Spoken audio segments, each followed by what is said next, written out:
ఈరోజు తల్లి శ్రీ సభ బాలయేసుని దేవాలయంలో కానుకగా సమర్పించు పండుగను కొనియాడుచున్నది. ఈ పండుగను ప్రభువు సాక్షాత్కార పండుగ లేదా కొవ్వొత్తుల పండుగ, క్యాండిల్ మాస్ అని కూడా పిలువబడుచున్నది.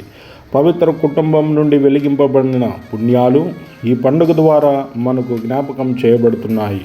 పరలోక తండ్రి రూపానికి ప్రేమపూర్వక స్పందన ఈ పండుగ. దైవంలో, దైవంతో, దైవం వలన వరాల మానవ ఫలం పుష్పించినందుకు మహా వినమ్రతతో దైవ చట్టంతో పొందుపరచడానికి ప్రతిస్పందనయే ఈ పండుగ. ఈరోజు తండ్రి, కుమారుడు, పవిత్రాత్మ ఈ సమయంలో ఒకరికొకరు దేవాలయంలో అర్పించుకుంటున్నారు, అర్పణ స్వీకరిస్తున్నారు, ప్రతిఫలం ప్రేమ ప్రదర్శిస్తున్నారు. ఓ త్రిత్వైక సర్వేశ్వర, తండ్రి, కుమార, పవిత్రాత్మ మమ్ము ఆశీర్వదించండి.